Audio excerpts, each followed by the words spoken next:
I pulled into my driveway after a long day, expecting the usual quiet of Maplewood Estates, only to find 3 military tanks blocking my entrance. Their hulking, dusty frames loomed over the pavement, casting eerie shadows in the fading light. Standing there, smirking with a clipboard clutched tightly to her chest, was Patricia Reynolds, our power-hungry HOA president. She radiated smug satisfaction, her pearl necklace glinting as if it were a badge of authority. She had no idea that my father, Lieutenant General Robert Carter, a decorated combat veteran with the full might of the U.S. military at his disposal, was about to turn her petty tyranny upside down. What would you do if your neighborhood despot finally overstepped and tangled with the wrong family? The absurdity hit me like a punch when I peered out my front window the next morning. I nearly choked on my coffee, the mug slipping from my fingers as I gaped at the sight. 3 massive green tanks parked in my driveway, their gun barrels pointed directly at my front door. This wasn't some elaborate prank or a fever dream.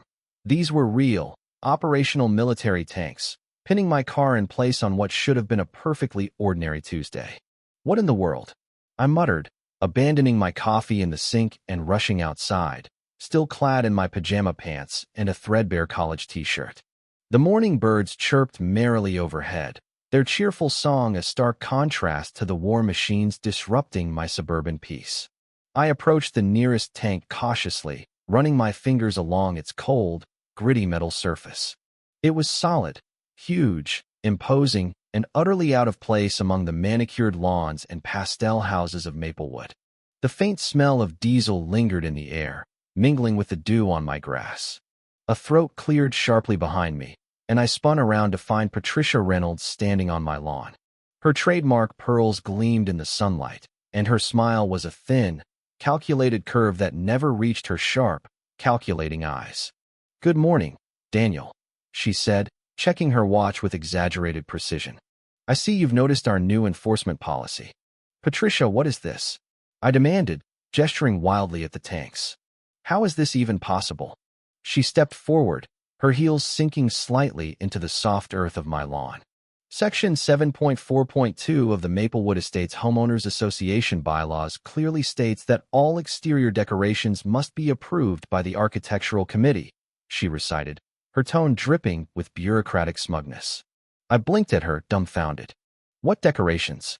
With a flourish, she pointed her pen toward my front yard, where a handful of colorful balloons and a happy birthday sign swayed gently from the branches of my oak tree. "Those unauthorized items were installed yesterday at approximately 4:37 p.m., she said, as if documenting a crime scene. "They're for my daughter's birthday party this weekend," I said, my voice rising with incredulity. "They'll be gone by Monday." "Rules are rules, Daniel," she replied, her smile widening as she flipped through the pages on her clipboard. "The violation comes with a $2,500 fine, due immediately. Until then, these tanks stay right here." I let out a sharp laugh, convinced this had to be some kind of elaborate hoax. "You can't be serious. How did you even get military tanks?" "My cousin Victor works at Military Surplus Auctions," she said, puffing out her chest with pride. "The HOA board voted unanimously last night to purchase these for enforcement purposes." "This is insane," I said, pulling out my phone. "I'm calling the police." "Feel free," Patricia replied, inspecting her perfectly manicured nails with a casual air. "Sheriff Larson's on our board. He already approved this measure. It's completely legal." Before I could dial, my phone buzzed in my hand. A text from my father, landing early. "ETA your house, 3 p.m. Looking forward to seeing my granddaughter." My stomach dropped like a stone. Dad, Lieutenant General Robert Carter, a man who'd stared down enemy forces and commanded thousands, was arriving in 6 hours to find his son's driveway occupied by military hardware over a birthday sign. "Look, Patricia," I said, trying to reason with her, "my father's coming today. He's a high-ranking military officer. This isn't going to look good for you or the HOA." Something flickered in her eyes, uncertainty, perhaps, before her mask of authority snapped back into place. "Then you should pay your fine quickly. The HOA office opens at 9 o'clock, she said, handing me a pink violation notice with a flourish. She turned and walked away, her posture ramrod straight, her victory seemingly complete. I stood there, clutching the paper, watching her retreating figure as the surreal reality sank in. 3 tanks in my driveway over a handful of balloons. My neighbor, Mark Evans, emerged from his house next door, coffee mug in hand, his jaw dropping as he took in the scene. "Holy cow, Daniel, she's finally lost it." "You think?" I said, gesturing helplessly at the tanks. "They've been getting worse," Mark said, lowering his voice as he stepped closer. "Last month, they fined me $500 for wind chimes, said they were excessive noise pollution. When I complained, they sent a crew to cut down my cherry tree, claiming it was diseased." "That tree was healthy," I exclaimed, remembering the vibrant blossoms that had shaded his yard every spring. Mark nodded grimly. "It was also blocking Patricia's view of the pond from her home office. She's got a vendetta against anyone who crosses her."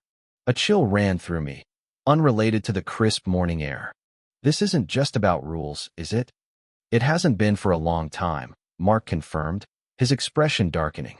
"Come inside. I need to show you something." We retreated to Mark's dining room, where his laptop sat open on the table, displaying a maze of spreadsheets and scanned documents. Years of HOA financial records meticulously compiled. "I've been tracking this since they tripled our dues 2 years ago," he explained, pointing to a series of suspicious entries. "Look here, $300,000 collected in violation fees over 2 years. And here, landscaping improvements worth $87,000 to a single property." "Let me guess," I said, already knowing the answer. "Patricia's house?" Mark nodded, clicking to a satellite image of Patricia's backyard, now boasting a pristine pool and pergola. "She's been using the HOA as her personal piggy bank. Anyone who questions it, like me, suddenly finds themselves drowning in violations." As Mark scrolled through more evidence, discrepancies in event budgets, unexplained transfers to obscure accounts, the faint thrum of helicopter rotors began to grow louder outside. We stepped onto his porch just as a military chopper circled overhead, far earlier than I'd expected. My phone rang, Dad's number flashing on the screen. "Son," his voice cut through the background noise, steady and commanding. "There appear to be tanks in your driveway. Care to explain?" Before I could respond, Mark grabbed my arm, pointing down the street. Patricia was marching toward my house, leading a small posse of neighbors armed with cameras and clipboards, their faces set with grim determination. "Dad," I said into the phone, "I think you're arriving just in time for a war." The helicopter touched down in the community park across from my house, kicking up a whirlwind of leaves and dust that sent patio furniture skittering across lawns. My father stepped out, not in the casual polo I'd expected for a family visit, but in full dress uniform, the stars on his shoulders glinting in the sunlight. Behind him emerged 5 military police officers and a woman in a colonel's uniform, her posture crisp and professional. Dad surveyed the scene. The 3 tanks, the gathering crowd of curious neighbors, and me standing there, still in my pajama pants like a disheveled foot soldier. "Daniel," he said, pulling me into a brief, firm embrace. "Interesting welcome committee you've arranged." "Not exactly my doing," I replied, launching into a rapid explanation of Patricia, the balloons, and the HOA's absurd new enforcement tactics. Dad's face remained impassive, but I caught the familiar glint in his eyes, a spark of controlled fury I'd seen in old news clips of his battlefield briefings. "So these tanks are here because of birthday decorations for my granddaughter?" "Apparently," I said, shrugging helplessly. He nodded once, a single, decisive motion. "Colonel Martinez," he called over his shoulder, "would you please examine these vehicles?" The female colonel strode toward the nearest tank, her boots clicking against the pavement as she circled it with the practiced eye of an expert. She ran a gloved hand along its side, pausing to inspect a faded serial number. "M60 Patton," she announced, her voice carrying across the yard. "Decommissioned, but not properly demilitarized. Serial number matches one reported missing from Fort Carson's surplus yard yesterday." A hush fell over the growing crowd as Patricia pushed her way forward, her clipboard still clutched like a shield. "What's happening here? This is private HOA business." Dad turned to face her, his presence towering despite his calm demeanor. "I'm Lieutenant General Robert Carter, United States Army. And you are?" Patricia straightened, visibly rattled but clinging to her authority. Patricia Reynolds, president of the Maplewood Estates Homeowners Association. These vehicles were legally acquired through a surplus auction. Interesting, Dad replied, his tone deceptively mild. Because according to Colonel Martinez, they matched the description and serial numbers of military property reported stolen yesterday. Property that never reached any legal auction. That's impossible, Patricia stammered, her composure slipping. Victor assured me. Victor Hayes is currently being questioned by military investigators, Dad interrupted smoothly. Stealing government property is a federal offense with significant penalties, up to 7 years in prison under Title 18, U.S. Code, Section 641, if you're curious. Murmurs rippled through the crowd. I caught sight of Mark weaving between houses, his laptop tucked under his arm, showing small clusters of neighbors, something that elicited gasps and wide-eyed stares. Patricia's face drained of color. If these vehicles are military property, we'll certainly cooperate with their removal, she said, her voice tight. How generous, Dad said dryly. Colonel, please arrange transport. As Colonel Martinez barked orders into her radio, Dad turned to address the assembled neighbors, his voice carrying the weight of years in command. While we wait, I'm curious about this HOA that uses military equipment to enforce birthday decoration rules. Does anyone have concerns they'd like to share? It was as if he'd flipped a switch. Voices erupted from every corner of the crowd. They fined me $1,000 for planting unapproved roses. My fence was 1 inch too high, $3.50 a day until I fixed it. They towed my son's car because it had a university sticker they didn't like. Patricia tried to regain control, her clipboard trembling in her hands. These are all violations of our bylaws, which everyone agreed to follow when they purchased property here. Actually, Mark's voice cut through the clamor as he stepped forward, laptop in hand. Many of these so-called violations aren't in the original bylaws. The board's been adding new rules without the required 75% homeowner approval, per Section 9.2 of the Maplewood Estates Charter. The chorus of complaints grew louder. Laura Bennett, an accountant who lived 3 doors down, pushed through the throng, her arms full of printed spreadsheets. I've reviewed the financial records Mark gathered, she announced, her voice steady despite the chaos. The HOA collected $37,500 in fines just last month, but only $3,200 appears in the official accounts. Where's the rest? Patricia's husband, Thomas, materialized at her side, his face flushed with indignation. This is harassment. We have the right to enforce community standards. Not with stolen military equipment, Dad replied, his calm unshaken. And possibly not with fraudulent financial practices either. Military transport vehicles rumbled into view, their engines growling as they prepared to haul the tanks away. Sheriff Larson's patrol car pulled up moments later, and he stepped out, his brow furrowed at the unexpected military presence. General Carter, Dad introduced himself, extending a hand. We're recovering stolen military property and potentially uncovering financial irregularities in your HOA. I understand you're on the board. The sheriff's expression shifted from confusion to concern.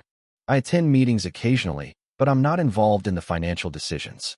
Interesting, Dad said, tilting his head slightly, because several homeowners mentioned you personally approved using these tanks for HOA enforcement. Sheriff Larson turned to Patricia, his eyes narrowing. I did no such thing. Mrs. Reynolds told the board you'd authorize this as a community safety demonstration. All eyes swiveled to Patricia, whose carefully constructed facade finally cracked. This is ridiculous. You can't just come in here and... Her protest was cut short as a man in a crisp suit approached from one of the newly arrived vehicles. Mrs. Reynolds, I'm Special Agent Brooks, FBI, he said, flashing his badge. We'd like to ask you some questions about HOA finances and potentially fraudulent activity. Watching Patricia being escorted to the agent's car, I felt a strange cocktail of satisfaction and unease churning in my gut. The tanks were being loaded onto flatbeds, their barrels swaying slightly as they were secured. Neighbors began exchanging contact information, forming impromptu huddles to share stories of HOA overreach. Dad stood off to the side, conferring with military and law enforcement officials, his uniform a stark contrast to the casual chaos around him. "Daniel," Mark called, waving me over to where he stood with a small group of neighbors. "We're organizing an emergency HOA meeting for tonight. With what's happening, we might actually get enough votes to remove the board." "Count me in," I said, turning to head back inside and finally change out of my pajamas. Before I could reach the door, Thomas blocked my path, his eyes blazing with barely contained fury. "You have no idea what you've started," he hissed, leaning in close enough that I could smell the coffee on his breath.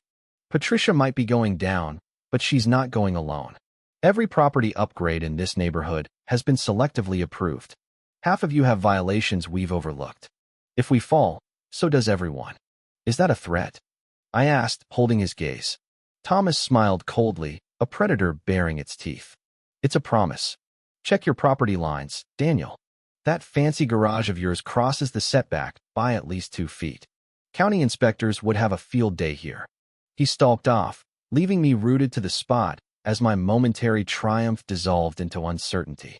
What had seemed like a clear victory was morphing into something far more tangled. I glanced around at my neighbors, some still celebrating their perceived liberation, others whispering nervously in small groups. How many of them had unpermitted decks or sheds? How many had been kept in line not just by fear of Patricia's fines, but by her selective enforcement that shielded them from bigger consequences? Dad approached, having swapped his uniform for civilian clothes, a rare sight that made him look almost ordinary. "Son," he said, resting a hand on my shoulder, "this situation goes deeper than stolen tanks. Your HOA appears to have been running quite an operation." "I'm starting to realize that," I replied, my eyes tracking Thomas as he whispered to a cluster of suddenly worried-looking neighbors. "The question now," Dad said, following my gaze, "is whether removing a tyrant might accidentally burn down the village." The emergency HOA meeting was scheduled for 7 p.m. that evening at the Maplewood Estates Community Center. As word spread throughout the neighborhood, a restless energy took hold. I couldn't shake the feeling that we were teetering on the edge of something monumental. Whether it was liberation or chaos remained to be seen. By late afternoon, the street outside my house had quieted, the tanks hauled away, and the military personnel dispersed. But the tension lingered like a storm cloud. I sat on my porch, nursing a second cup of coffee, when Laura Bennett approached, her arms still laden with financial printouts. "Daniel," she said, sitting beside me, "I've been digging deeper into the HOA records. It's worse than we thought." "How bad?" I asked, bracing myself. She handed me a sheet highlighting a series of wire transfers. "Over the past 3 years, $156,000 has been siphoned into an account labeled Reserve Management. There's no record of it in the official budget, and the account's registered to a shell company linked to Patricia's brother-in-law." I whistled low. "Embezzlement." "Looks like it," Laura said, her voice grim. "And that's just the tip of the iceberg. There's evidence of kickbacks from contractors, inflated invoices for community improvements that never happened. Patricia's turned this HOA into a small-time crime syndicate." Before I could process this, a familiar rumble interrupted us, the sound of helicopter blades slicing through the air. We looked up to see Dad's chopper circling again, this time landing in an empty lot behind the community center. Neighbors poured out of their houses, drawn by the spectacle, whispering among themselves. They called in the army. Mrs. Ortiz, an elderly widow clutching her gardening gloves, murmured in awe. "Not exactly," I said, jogging toward the landing site. "That's my dad." Lieutenant General Robert Carter stepped out, once again in full uniform, his presence commanding instant attention. 2 military police officers flanked him, followed by a woman in a sharp business suit carrying a briefcase. "Your father's that General Carter?" Mark asked, catching up to me, his jaw slack. "The one who led the counterinsurgency in." "Yes." I cut him off, not wanting to fuel the drama. "But he's just Dad to me." Patricia marched toward him, her shoulders squared, trailed by Thomas and the HOA treasurer, Harold Grayson. I hurried to intercept them. "Dad, I'm sorry about this," I said breathlessly. "I didn't mean for you to get dragged into." He hugged me quickly, cutting me off. "No one messes with my kid's birthday party." Then his expression hardened as he eyed the now empty driveway where the tanks had sat. Those vehicles looked familiar. Patricia thrust her hand forward, undeterred. General, I'm Patricia Reynolds, president of Maplewood Estates Homeowners Association. This is a private neighborhood matter that doesn't require military intervention. Dad ignored her outstretched hand, instead circling the spot where the first tank had been parked. He pulled out his phone, snapped a photo of the tire tracks, and sent a text. 3 decommissioned M60 patents, he said, his voice shifting into what I called his commander tone, without proper permits, transportation clearance, or demilitarization certificates. This is private property. Patricia protested, her voice climbing an octave as neighbors formed a loose circle around us. Dad smiled, the same diplomatic smile I'd seen in news footage of tense negotiations. Actually, those vehicles remain property of the United States government. They were reported stolen from Fort Carson yesterday. Patricia's face blanched. Victor promised they were legally acquired. Victor Hayes is currently explaining his acquisition methods to federal investigators, Dad replied, glancing at his phone as it buzzed with a reply. His story keeps changing, but theft of military property is a federal offense regardless. Thomas stepped forward, his voice booming. Now wait just a minute. We have receipts for a legitimate purchase. The woman in the business suit opened her briefcase and handed Dad a document. Sir, paperwork from Fort Carson confirming these vehicles were never decommissioned for civilian sale. Who are you? Patricia demanded, her hands trembling. Special Agent Keller, Department of Defense Criminal Investigation Division, she replied, displaying her badge with a flick of her wrist. We've been tracking these vehicles since their disappearance. Remove them from my daughter's property immediately, Dad ordered, his tone leaving no room for debate. Harold Grayson, usually a swaggering figure at HOA meetings, shrank back, his face ashen. Mrs. Reynolds, perhaps we should. Shut up, Harold. Patricia hissed, then turned to Dad. This is still a violation of HOA rules, the decorations. Dad cut her off, his voice low and deliberate. Now, shall we discuss the real issue here? Your systematic exploitation of homeowners. His words hung in the air, igniting a murmur of agreement among the neighbors. I stepped forward, bolstered by his presence. For months, the HOA has been targeting specific homeowners with excessive fines and selective enforcement. We've documented at least 37 cases. Mark opened his laptop, showing Agent Keller and Dad the spreadsheet we'd compiled, dates, fines, and violations, all cross-referenced with the bylaws. Within an hour, military transporters arrived to haul the tanks away, their engines rumbling through the streets. The crowd swelled as more residents emerged, sharing their own tales of HOA abuses. Mrs. Ortiz recounted a $500 fine for planting tomatoes in her backyard. They called it an unapproved agricultural installation. The Kims nearly lost their home over a lien for unpaid fines tied to a fence 2 inches taller than regulation. As the last tank was loaded, Patricia stood alone at the edge of my lawn, her posse of supporters evaporating as the tide turned. For the first time, I saw something unexpected in her eyes, fear. Agent Keller approached me as Dad oversaw the tank removal. We'll need statements from everyone about the HOA's actions. This may go beyond simple mismanagement. What do you mean? I asked, lowering my voice. She leaned in, her tone conspiratorial. Financial records often reveal patterns. If your HOA president is willing to use stolen military equipment for a personal grudge, what else might she be capable of? As Patricia stalked off toward her house, neighbors rallied around us, swapping phone numbers and vowing to attend the emergency meeting that evening. Dad put an arm around my shoulders, his uniform now swapped for a flannel shirt. Not how I planned to spend my visit, but I'm proud of you for standing up to a bully. I learned from the best, I said, managing a smile. What none of us knew yet was that Patricia wasn't retreating, she was regrouping. And the documents she was racing home to shred would unravel everything we thought we understood about our quiet little neighborhood.